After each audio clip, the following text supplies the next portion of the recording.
Hello, do you have a moment to talk about Lord and Savior of sci-fi TV shows?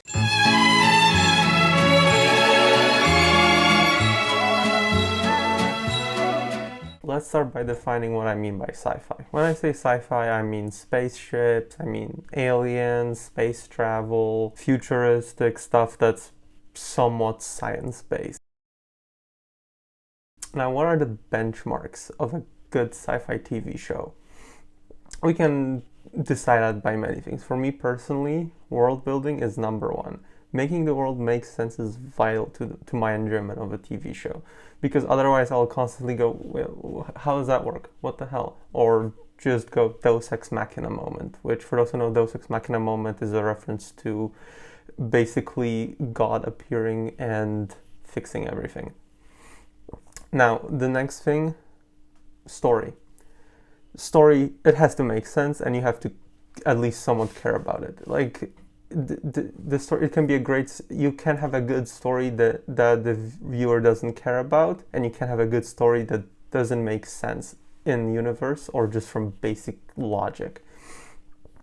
Now, the next thing, characters. A bad character can ruin a TV show for me personally. Just think Neelix in Star Trek Voyager or Wesley Crusher in The Next Generation. Lastly, art style and special effects. Those go hand in hand, although as long as the special effects are like okay and not offensively bad, they're not as important as art style, because, well, eye candy is nice, but it's also very nice when the art style is unique. It has something cool to show, like, I don't know, like ships that are like living ships, for example. That's a cool thing you don't see very often in TV shows. As a fan of sci-fi, I find things like ships, guns, space stations that are pragmatically designed with Newtonian universe, Newtonian meaning that it follows the actual laws of physics, is something that's very refreshing and you don't see very often. Most have faster than light travel, aliens, energy shields, all this other crazy shit that is realistically either impossible or on the verge of being impossible. So seeing ships that obey the laws of physics is very good for grounding the story, and also sort of forces the writers to resolve conflicts in a way that actually makes sense, because they're constraining themselves to that Newtonian universe. The War of the Expanse relates to the problems of the current world without being like very obvious about it, and without making you feel like a bad person. It also manages to be interesting, which is not something obvious, because all sci-fi shows should be interesting but aren't, because they're just not written well. And it doesn't require you to break the laws of physics, involve magic or aliens, or require you to read a whole library looking at U40K. The sort of elevator pitch for the story of the show is a ragtag group of ordinary people are forced to solve a conspiracy to save their lives, essentially. I don't really want to go beyond that, because I don't want to spoil. The intention of this video is to get people to watch the show, not just give you a short version of the show. What's really cool about the books that the show is based on, is each book has a different sort of theming or genre, I guess you could say. For example, the first book, which the first season is based on, is like a noir detective novel, and the third book, I believe, is like a political thriller. So you get to enjoy multiple different kinds of shows while still having the same sort of great characters and the same kind of great world building. This is in stark contrast to shows like Star Trek, which I'm gonna harp on quite a bit because I'm personally not a big fan, where basically almost every story is resolved within a 45-minute episode, which doesn't give them a lot of room to make it interesting. They're very predictable, because at the end of the day, all the named characters are probably gonna live, the ship is gonna be fine, and everything's gonna be okay at the end of the day. And then the next episode is going to be like it never happened, or it's going to be briefly mentioned at some point. You can't really command someone's full attention with a show like that, because when you know what's going to happen, like why should I pay attention to everything that's happening throughout this episode, and at the end of the day I know what's going to happen. how it's going to resolve. Now, Voyager had a cool idea with Star Trek Voyager, that is, had a cool idea where basically the whole show was like a very large story arc. Unfortunately, they failed on so many other levels that the show still isn't very good. The Expanse has great and deep characters.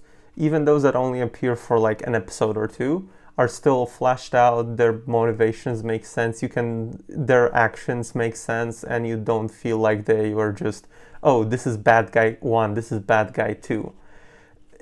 All the characters, like, they feel like more than just a cliche or just name, face, single character trait, which is great. The other thing is the characters their actions don't feel unreasonable, or if they feel unreasonable, you'll figure out why it was actually a reasonable thing to do later on, which is great, because the worst thing is when a character does something that's completely not aligned with what they did previously, and you just go, well, why did they do that? That makes no sense. Lastly, the characters don't get plot armor, or at least not the kind of very obvious kind that makes you just go, huh? How he that's lucky, you know?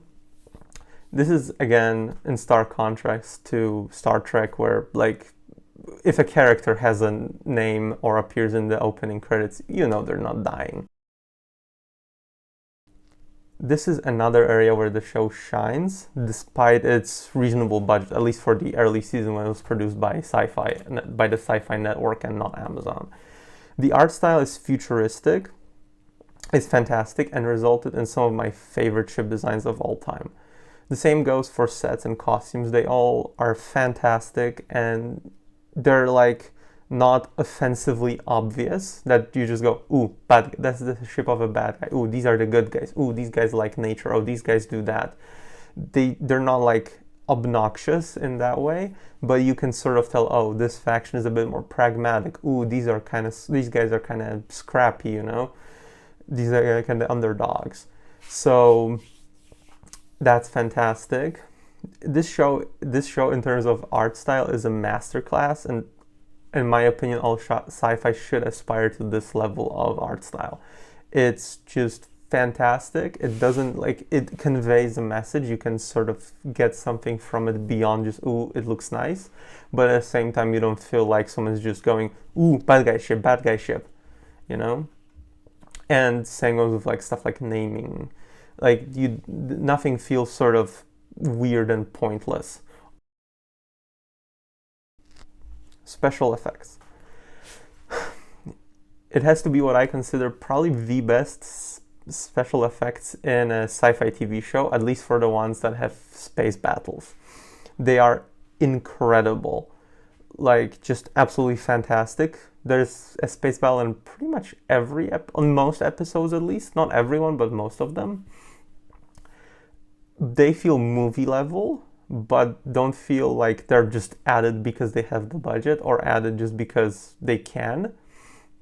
And at the same time, there is never like, ooh, someone had to make a deadline, while still not being like over the top and make you go, yeah, of course this is a special effect. Like, a lot of the stuff you see in the show, like, you know, it's a special effect because, well, we don't have spaceships that look like that. But if that wasn't the case, they are like surprisingly believable. Like, yeah, this is what I would imagine this would look like. Like, that's the reaction I have for most of the sort of things that happen in this show.